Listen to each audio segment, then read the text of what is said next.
I want to do this so bad. It's more bad.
Yeah, we need one more. Yeah. Okay. You're like, my time has come. Exactly, girl. Well, Ellie has to get in costume. Our bison dance. Now this dance is showing that we have these animals Now they're actually going to be smaller and stockier. Go away, New Year, away, New Year. Go away, New Year, yo, yo. Other bird on how it feeds its young. So if you've seen any kind of animal documentary and you've seen that bird feed its young, that's exactly what we're going to be portraying there. It's to show humility, because that buzzard is thought to be lowly. But also, too, is that if you have a weak stomach, I am so sorry in advance, we have some restrooms just right up here. It's going to be our shoe Lee, our TC, our buzzard dance. So,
that is a bad sign that that dancer or somebody in that dancer's family is getting ready to die soon. Now, too, is that with the eagle dance, it is done in 3 parts. The first part is going to be for peace, the second part is going to be for victory, and the third and final is going to be for thanks for that bird for giving his feathers to us. Now, too, is that with the Cherokee language, it is considered one of the hardest languages to learn. It is a level 4, so it is up there along with Mandarin Chinese. And it's also difficult because we have some of our words that are going to have a double meaning. So, like if I say ama and ama. Ama is going to be water. Ama is going to be salt. So it's also a very tonal language as well. And it's going to be the same way with kamama and kamama. Kamama is going to be butterfly, while kamama is going to be elephant. However, I am not talking about the animal itself when I talk about the elephant. I am actually referring to its ears, because when its ears flop out, they look exactly like a butterfly's wing. So that's why we say kamama. Now, too, is that with the syllabary, it wasn't created until around 1825. That was when it was finally finished, and by 1828, when we were able to start reading and write the syllabary, we created our own newspaper called the Cherokee Phoenix, which had both the Cherokee language and the English language on the inside, so that way everybody was able to read it.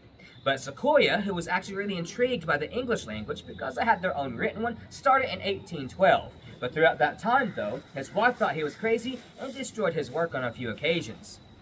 But that's a bit about our square grounds, our clan system, our instruments, and some of our dances, so hopefully you enjoyed it. Now we have no word for goodbye, so I'll leave with Deda Dugga Hayu, which means until we meet again. We believe that if we don't meet again in this life, we'll meet in the next. We'll clean it out, and we roughly get to the 2 to 3 inches before the bottom, and we'll start waterproofing it. Now waterproofing it, we're going to be using some animal fat and some pine resin.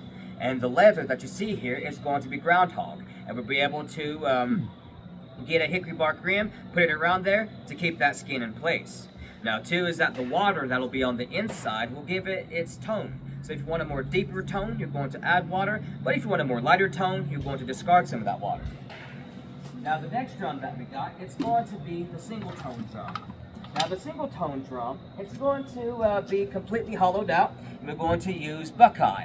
And we're going to have groundhog skin on both sides. So when we come in to do our dances, we always dance to one particular beat.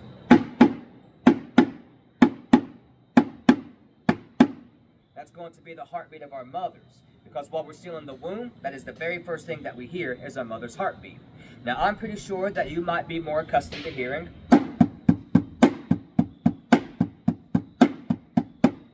That's what we call the John Wayne Boogie. Now the dance leader, he is going to have a mask. Before metal tools have gotten here, our dance masks are going to be made out of hickory bark, gourds, and would even be able to use a hornet's nest as well. And when the dance singer calls out a bear dance, the lead dancer will put this mask on, which will have bear fur on it to represent that. But once those metal tools have gotten here, we're able to go into the wood itself and start making our masks look more intricate and like that animal. We'll use a softwood, such as buckeye or cedar. Now, too, is that if you want to have a bit more detail inside of this mask, you'll be able to use a hardwood. Now, say that the dance singer calls out the bear dance, the lead dancer will put this mask on to represent that. The Europeans, when they were coming through here, they thought these dances that we were doing was going to be done as a form of worship, which was actually not the case. It was a misconception on their thoughts. It was actually done as a form of prayer. Now, these dances were done the night before a hunt. It was to wish us luck. Now, if we did have a good and successful hunt, we'd come back into the square grounds, do the exact same dance again, but only this time it was for thanks for that animal for giving his life to us. So there was no form of worship in it whatsoever. Now, however, when it comes time for these ceremonies, everybody is going to be invited. Not one clan is going to do a ceremony on their own. Now, with those clans, they're going to come inside and they're going to take a seat in their arbor, which is going to be specific to them. Now, each and every single village that will be nearby is going to be invited as well. So no one village is going to do a ceremony on their own either, unless they other villages decline the offer to come in and do our dances. Now, each and every single clan also has their own specific job that they do inside the village itself. But that doesn't necessarily mean that you as an individual are stuck to that job. So like with the blue clan right here, Anishahoni. The blue clan, they're going to be our pediatricians. They're going to make sure the kids are immune to the diseases that we had here prior to European contact. And they're also going to be making a medicine out of the blue holly plant. So that's how they got their name. They're also going to take in orphans. So if there's anybody that was wanting to adopt, they'll be able to talk to them about the adoption ceremony. And even the blue clan members themselves could adopt those children. Now what we have here is going to be the paint clan, Aniwodi. The paint clan, they're going to be the keepers of our red and black ochre paints. And they're also going to be our medicine men and healers. So they're going to be for more or less the adults. And they're also going to be responsible for our burials as well. What we have right here is going to be the bird clan, Anijishwa. The bird clan, they're going to be our historians, storytellers, and they're also going to be the primary clan to gather the feathers from the eagle. They would wait until the bird was naturally molting before they started gathering those feathers. And in certain cases, they would have to ask for permission to kill that bird. And before they killed it, they would have to say sorry. So because in our culture, the eagle is one of our most sacred birds. The Wapateta clan, Anigotagewi, they are going to be our farmers and our gatherers. But the entire Cherokee Nation are farmers and gatherers. It's just that our best ones are from the Wapateta. Then we have the Deer clan, Anikawi. The Deer clan, they're going to be our hunters. They're going to be the best at hunting. And they're also going to be our messengers and our runners. Now, we didn't use any kind of smoke signal and we didn't use any kind of drum beat. The smoke, all it would do is just get as high as the treetops here and start disappearing. As with the drum beat, all it would do is just echo off the side of the mountain here and not really travel anywhere. So that's why we had that messenger and runner system. What we have over here is going to be the Wolf clan, Aniwaya.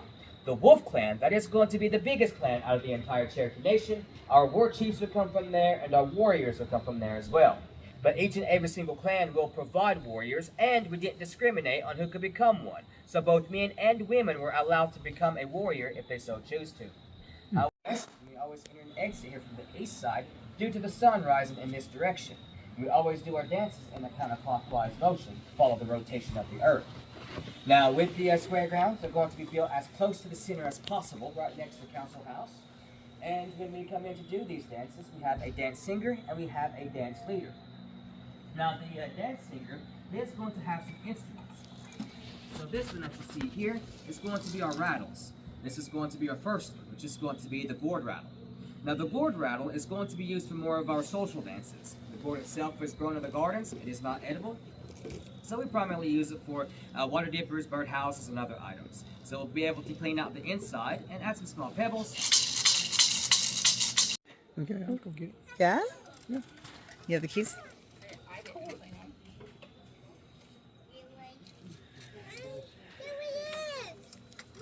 That's where you hear the whole term from.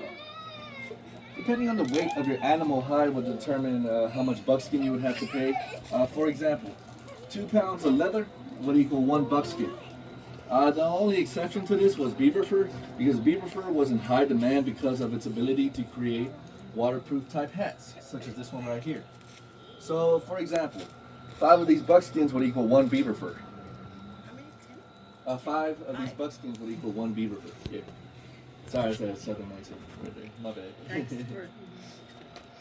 Combat purposes, as y'all remember, they saw ranged combat as a cowardly way to fight. They wanted it for hunting purposes, as it gave the hunter 2 or 3 times more game to bring back to the village.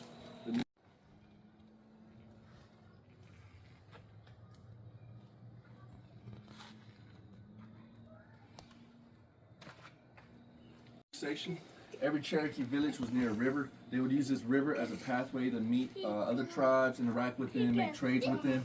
So this is why the canoe was very essential to the Cherokee.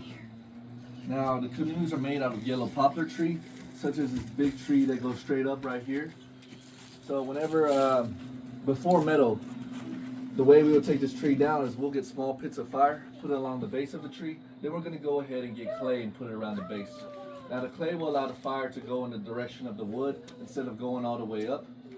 Now once this tree is down, we're going to put small pits of fire along the length of the tree. Then we're going to go ahead and get that clay, pack it up at the very top. This makes it much easier for the wood carvers to go and work on the tree to get it to the final shape, the final form of a canoe. Now this right here is not a window. It's a demonstration of how we built our homes. Similar to the basket weave, finger weaving, we basically weave these homes. In the middle there's a fireplace. The roof is made of thatch and it is elevated, so once we have the fireplace on, smoke goes through the openings. This is how we basically wouldn't burn down our homes. Now, there are 3 types of homes. This was our winter home. That sweat house that y'all saw earlier, that was for severe weather, severe winter storage purposes. And our summer homes, if y'all remember those first stations we were at, where those demonstrators were under, those were our summer homes. Yeah, y'all ready to go? We will go look. You got to wait your turn. Go to the medicine man's sweat house. They'll go inside and lay into one of those cots. Well, once they're sleeping, the medicine man will go and take those stones, roll them out, put it into fire. Once they're all hot and ready to go, he's going to go ahead and roll them back inside with a deer's antler. Next thing he'll do is get a herbal tea, pour it onto the stones, which allows vapor to come out and into the sick. We're going to go back up that way right there to get it down. That way you don't have to worry about getting down here. Alright, so this right here is our 1750s home. I know this one looks a lot more modern than the first home we've seen. During that first home's time, our homes were being destroyed often, so we were just worried about making homes. Okay. Now, both homes was after we were introduced to metal, so it was much easier to make these homes. On all 4 sides of this house, it is hewed up and squared up with log and wood. And just like that first home, there is a loft inside this one, but this loft fills up across the room. It was used for storage purposes and sleeping purposes, as the children would go and sleep at the top, adults would go and sleep at the bottom. The only source of light. During this time, Cherokee homes were being destroyed and they had to rebuild it quickly. This happened often. The way we built these homes, we're going to place and notch these logs on top of each other. In between the logs, we're going to go ahead and add clay. The clay will be mixed with animal fur and straw. This will help prevent it from falling over once it dries up. On the inside, there is a loft. It fills up halfway across the room, and it was used for storage purposes. The floor that you see installed, we actually never had a floor installed. We just had the ground, the dirt. If y'all want to go inside, feel free. If y'all have any questions, feel free to ask. And if y'all can't see inside, y'all are more than welcome to use the flash on this phone. I think that was really for the demonstrators. Yeah.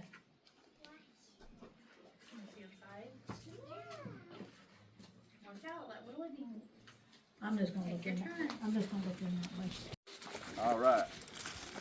So this right here is our trap station. Now with this first trap, and on the houses down that we're gonna see, they are 1/3 of the original size. The original sizes were much bigger. This trap right here was for our big animals, especially the bears, so we called it the bear trap. The way this will work is we're gonna put the bait in the middle of this trap.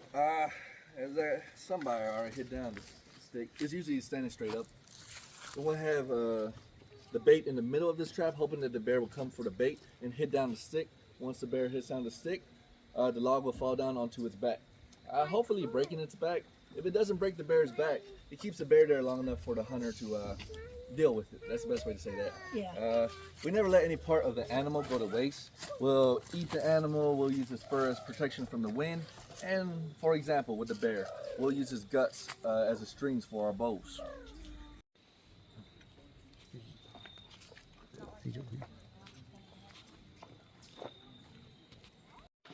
Basically, these games, like I said, they're played basically forever. On both teams, you can have about 100 players or more on the field.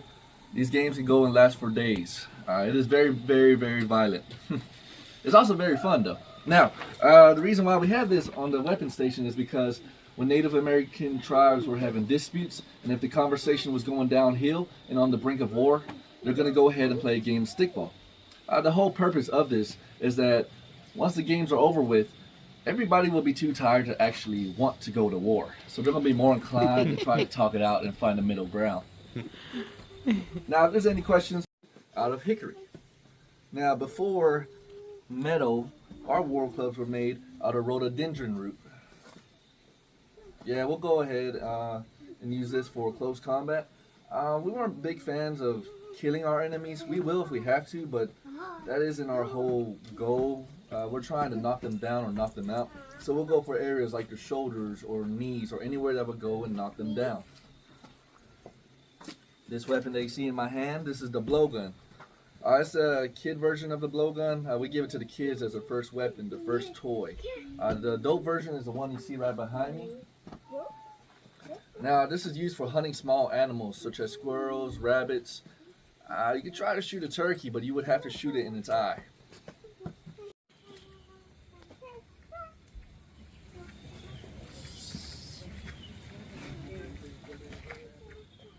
Alright, so this right here is our weapon station.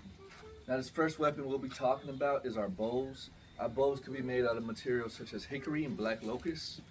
And the strings will be made out of bear guts. Yeah, we'll take the bear guts out, braid it together, leave it out in the sun to dry. This will act as a string for our bows. Now this weapon right here is called our arrows. The shaft is the shaft is made out of mountain cane. The feather is made out of wild turkey feather. Now when it comes to pointy ends such as knives, spear points, arrowheads, we're going to make them using flint. Now to make one of these arrowheads right here, we're going to get a big piece of flint and a big rock. We'll smash that big piece of flint until we get a small piece of flint to work with. Then we'll get a smaller stone and work on that small piece until we get the general shape of one of these arrowheads right here. Next thing we'll do is a process called pressure flaking, where you will get a deer's antler and apply pressure to the edges to give it its full sharpness and its final form. Now when it comes to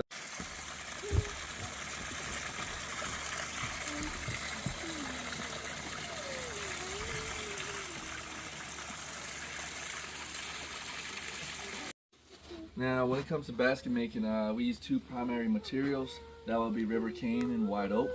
We're going to talk about the materials we used before metal, and that will be river cane. This is much easier for us. It's much easier for us to break it off with our hands. And the way we get our splints out of river cane, we're going to sharpen up the inside, trying to leave a nice texture on the outside. Such as this basket right here. Now during this time, we would also use hickory because it is very strong and durable. As this basket is made out of hickory. It was made when we first opened up in the 1950s, and it's been here ever since. Just an example to show y'all how strong and durable these baskets can be. Now after metal, we will get our splints out of white oak. The way we'll get our splints out of white oak, we're going to get small saplings, cut them into sections. Once we cut them into sections, using a grain of wood, we're going to go ahead and carve out our splints. When it comes to the weaving, basket weaving, we got two types. First one is called a single weave. As y'all remember at that finger weaving station, it is an over-under method. You will go and start from the bottom of your basket. You'll weave your way to the top. Now once you reach the top, using those splints you carved out, you'll go ahead and use it to act as a rim for your basket. That is your single weave. And we'll use the horn of a mountain bison as our spoons.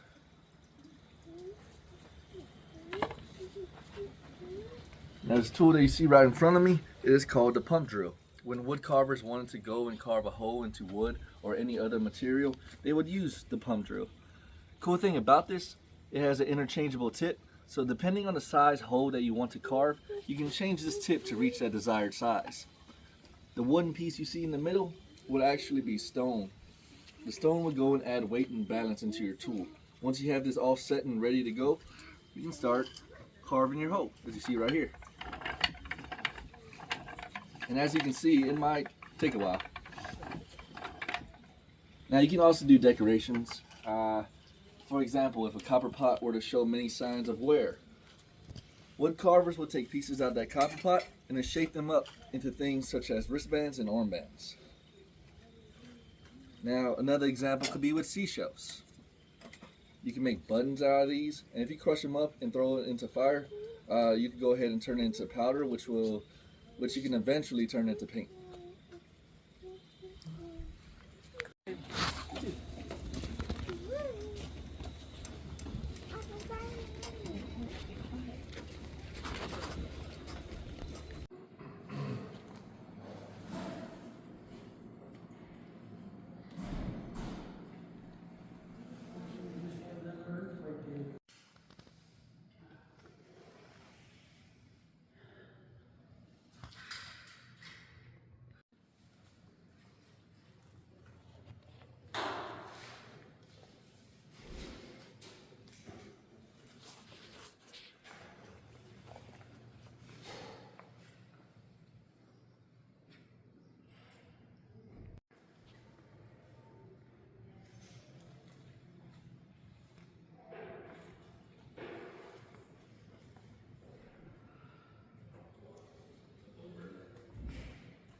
And then stop it, and then